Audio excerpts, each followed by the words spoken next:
Dito na po tayo ngayon sa lugar ni Brother Paas. At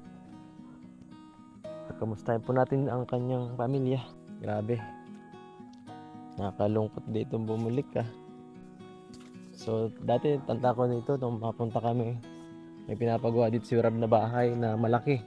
Para kay Brother Paas. Ewan ko lang ngayon kung tapos na yun. Kasi matagal-tagal na din yung yung panahon na yun. Ibang-iba na rin guys ang lugar. Iba na rin dito guys. Guys, ibang-iba na dito. Hindi ko na guys mapansin itong hindi ko na mapamilyar yung area. Ewan ko kung doon or dito. Parang hindi na guys, hindi na kagaya nung dati. Masyadong lumago na yung mga mo. Ito.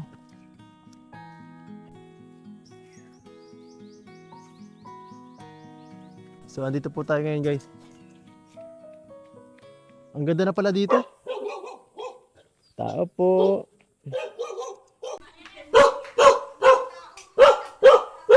Pinyil yung aso mo, kakagitin ako. Nagmana sa'yo, pinyil yung aso mo, ang ingay.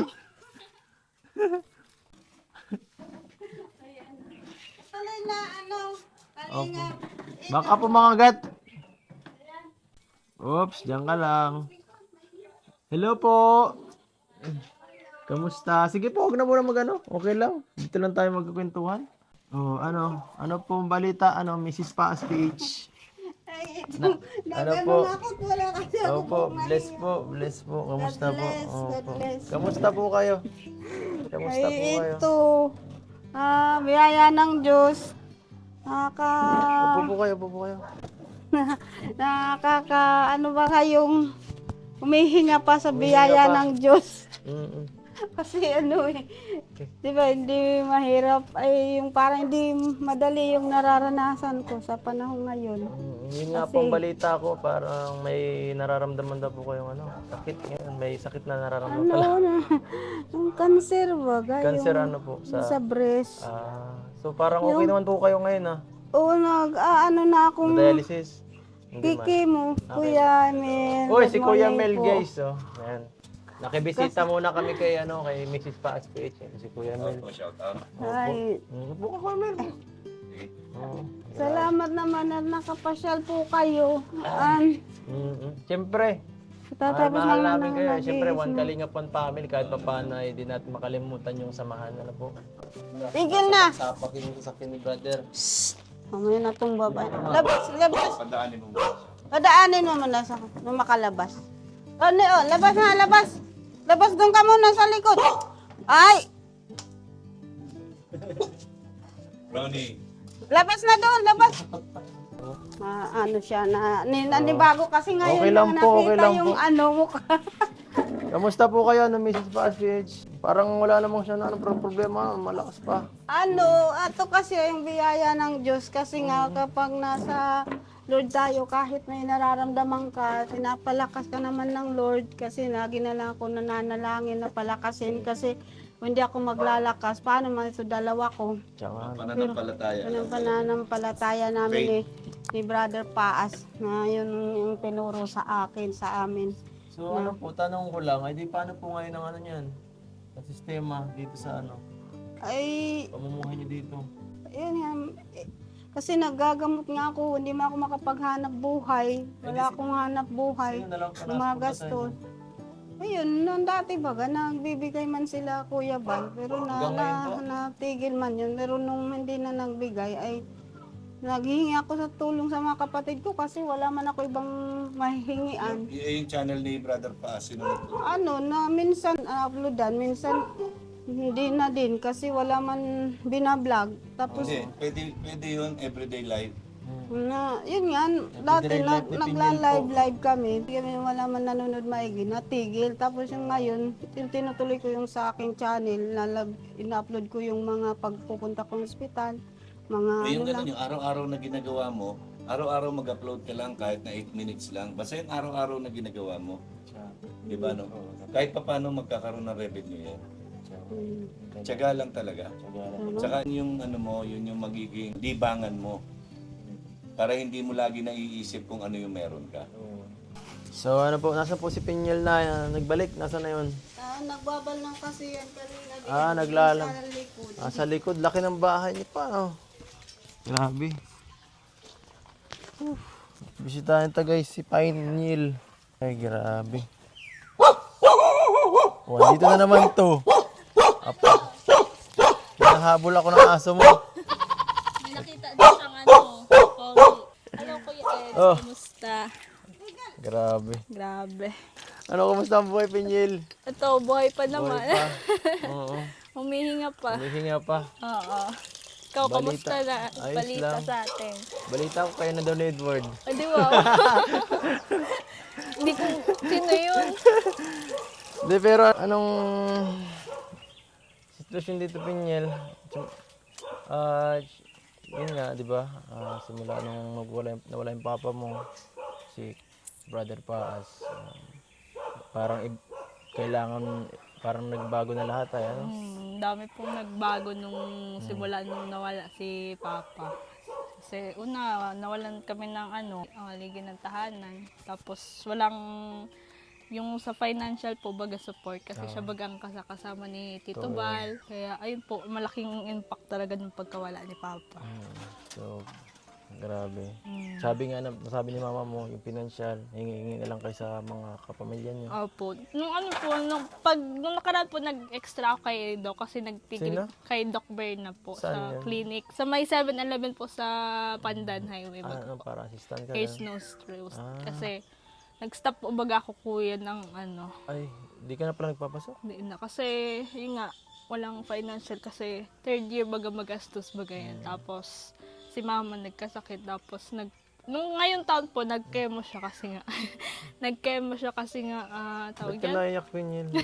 Naalala, parang dami kasi nangyari po baga last year tapos hanggang ngayon nag-chemo si mama. Kaya ayun po, sabi ko baka mag-stop muna ako kasi tawag dyan, walang kasama si mama pag napa-check up. Dati po napa-check up siya sa Maynaga. Kaso tinigil niya kasi ang tagal po nung process nung pagpakemo. Kaya sabi niya, dito na lang po siya mapagamot.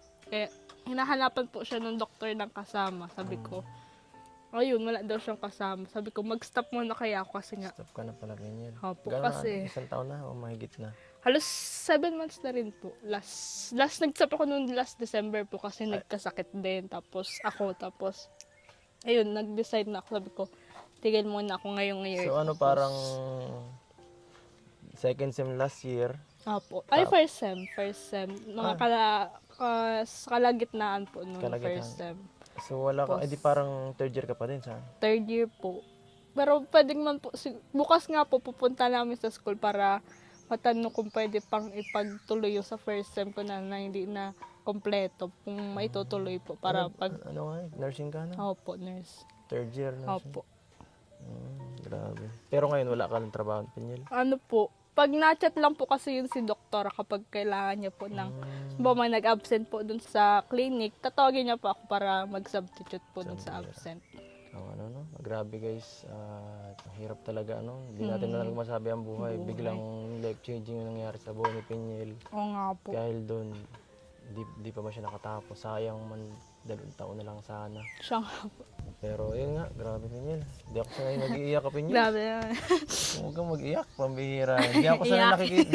Di ako sanay guys makita si Pinyel umiiyak. Hindi mo ba Guys, pagkasama namin si Inaasar Pinyel, kasi never ko to nakitang umiyak. Uwe. Lagi ko tong inaasar. Di lang ako guys, lahat kami halos asaran kami. Okay lang yun, wala namang problema. Mga kuya ko po. Pag nasama po baga ako dati Sa sa Kalingap, inyo. Kalarab. Ang lakas niyan mong asar.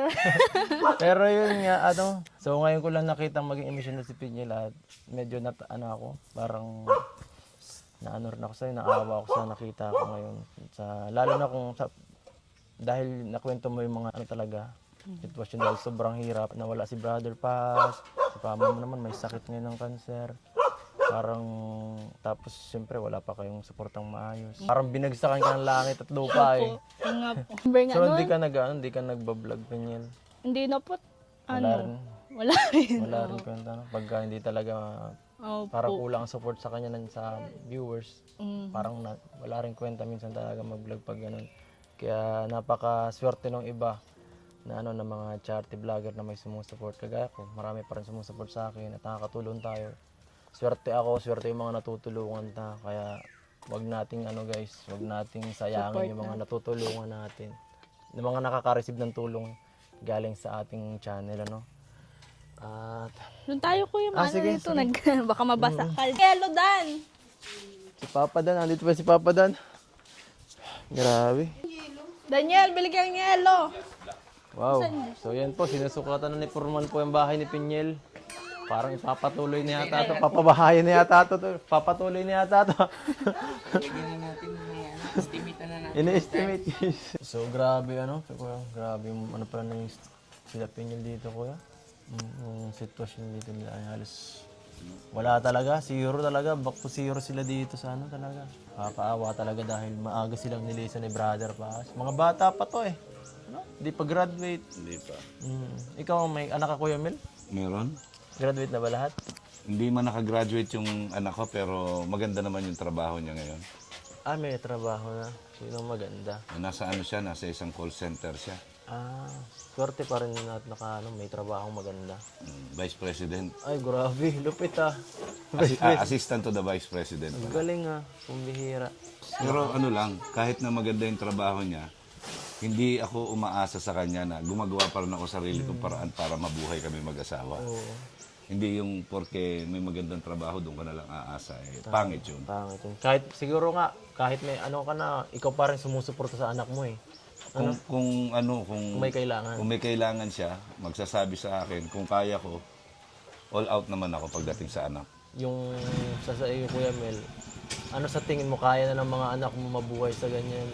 Yan, depende Sa sa buhay niya. sa diskarte nila. Kasi nasa diskarte din yan eh. Hindi naman porke hindi ka pa nakatapos eh, hindi ka pa pwedeng gumawa ng paraan. Pero kung may diskarte ka, kahit nag-aaral ka, makakagawa ka ng paraan tulad niyang pagbablog. Pwede ka naman mag-vlog eh. Pwede mo isingit-singit yan, everyday lives, kahit pa paano magkaka-revenue yan. So kahit konti, at least meron pumapasok na income. Grabe.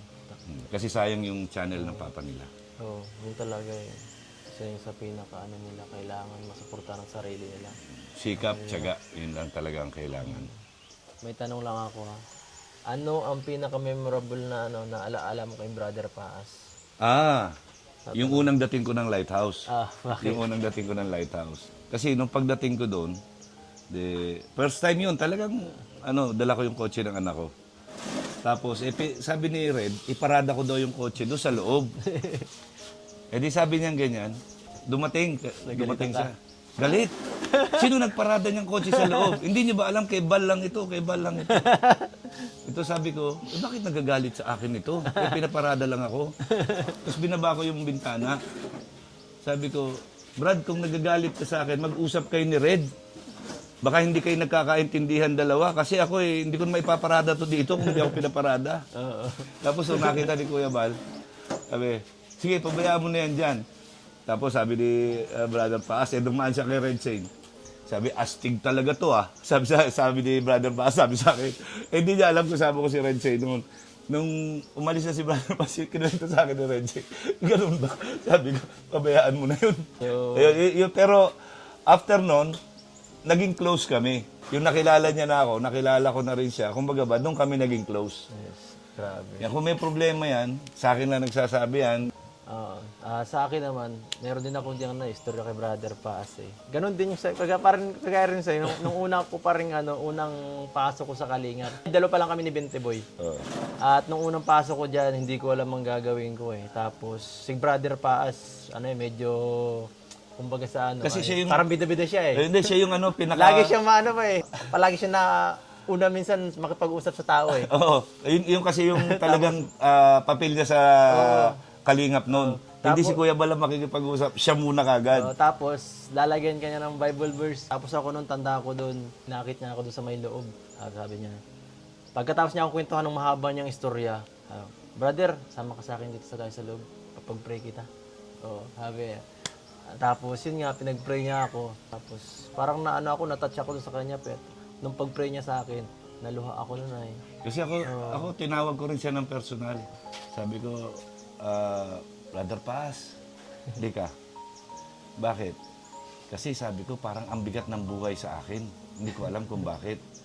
Pwede mo ba akong ipag-pray? Yumuko ako sa harapan niya, pumikit siya, pinatong niya yung kamay niya sa ulo ko. Oo, ganun niya. Pinag-pray niya ako. Tapos tuwing makikita niya ako nagyoyosi, oh, Binasita. sinasayang mo lang yung ano mo, kukunin niya yung yosi ko, itatapon niya yan. Tapos pagka narinig niya ako nagmura, Brad, wag ganon, ganyan, masama yan, hindi mo kailangang sinasabi yan kasi gawa ng mga demonyo yan. Sabi ko, ay sorry. Kaya pagka nandiyan dyan si Brother Maas, kumbaga ba limitado yung pagsasalita mo? Oo. Oo. Kahit na galit ka na, nakokontrol mo yung galit mo kasi may taga-sita matanda dyan. May taga-sita Oh, delikado tayo dyan. Yes. Yan. Ganun siya dati. So, yan, bago. Ito, may ano yun pa tayo. Si Pinyel, oh. Dito ka nga, Pinyel. Oh. Si Junior. Juniora. Yung isa, Oo. kapatid ko. Oo. Ito talaga. Tatanungin ito si Pinyel. Anong pinaka-memorable mong alaala kay Brother Paz sa ama mo? Sa akin po nung tawag diyan. Kasi nung friend ko, nung pandemic baga po, bawal magparalabas-labas. Tapos kami naman nung ko friend, kasi since dito naman kami sa area namin, wala man masyadong tao. Nalabas talaga kami kahit bawal. Parang nagmamotor-motor kami, magpapasyal. Tapos one time, naubusan po kaming gas sa malayo. Tapos sabi niya, ala, ano gagawin namin? Tapos sabi niya, i-chat mo nga si Papa mo. Sabi ko, chat man ako kay Papa. Sabi ko, Papa, dalawa nga po kami ditong gas sa dito sa lugar na to. Sabi ko, nawalan kami ng gas na ubusan. Tapos, akala ko nga po di siya mapunta nun kasi nasa bahay nagpapahinga. Tapos pagkakita namin, nandun na si Papa na may daladalang gas sa bote. Tapos sabi niya, oh ayan, mag-aalis kayo, wala kayong gas. Tapos yun talaga sabi ko, parang kahit na kahit na malayo, sa lugar na yun, wala akong gas kami na mamapagasan. Tapos tonto ako kasi pumunta siya doon para bigyan kami ng gas kasi yung effort baga po na Effort ng ama mo na pa rin kahit anong mangyari. Tapos yun, nung birthday ko na Mahal ka talaga eh. Opo.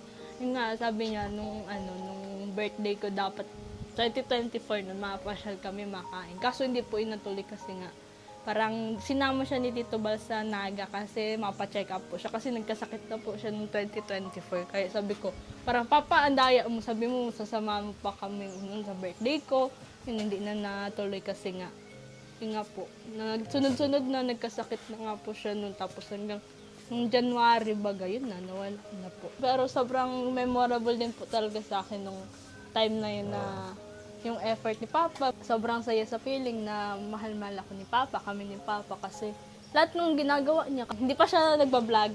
Grabe na yung effort niya sa amin, mapakain kami na 24 hours a day, 3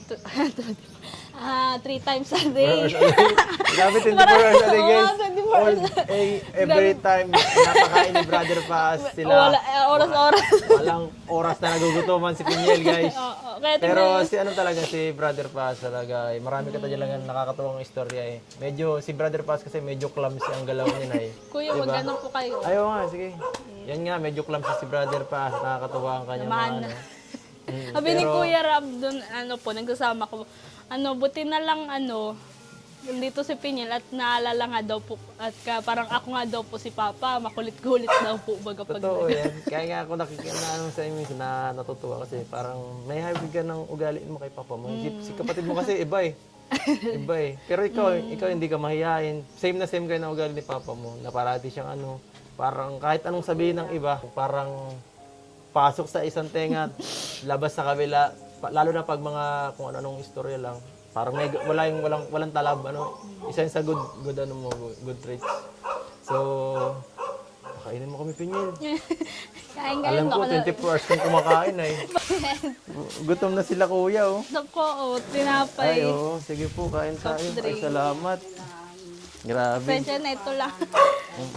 Grabe.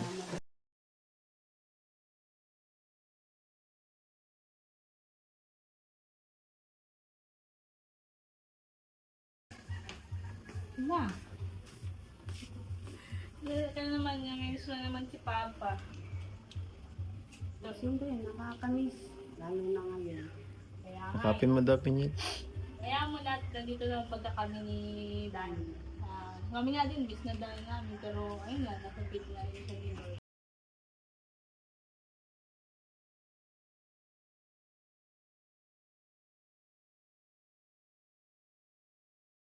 So ayan na Pinyel, hindi lang po pagbisita lang syempre ang inano ko dito, ang ipinunta ano. At meron po kasing mabubuting tao nag-message sa akin at may nagpapaabot ng tulong para sa inyo dahil may mga nakakita daw ng vlog mo yata. Ewan ko kung kay Benteboy yun o kung kanino pa mang vlogger. Baka po kay Bente. Kay Kuya Benteboy, kay Kuya Jason. At nung pagkatapos ng vlog na yun, may nagpapaabot na tulong para sa iyo. So, ito po, galing ito sa Kalingap Edu Fangirl from Hong Kong. Para kay Mrs. Paas PH at kay tanggapin nyo po Mrs. Paas PH.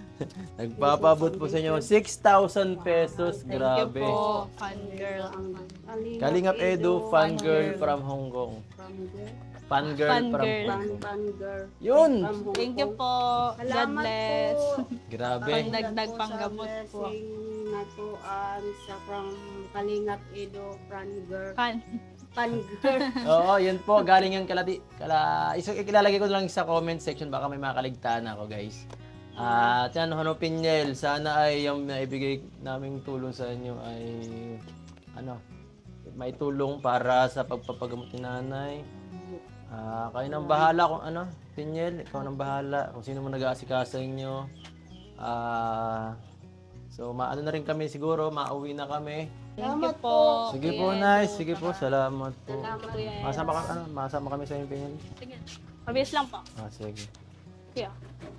Thank you, Kuya. Salamat Kalingap Edo. Sige po, Nay. Ingat po. Huwag po kayo malungkot. May awa ang Diyos.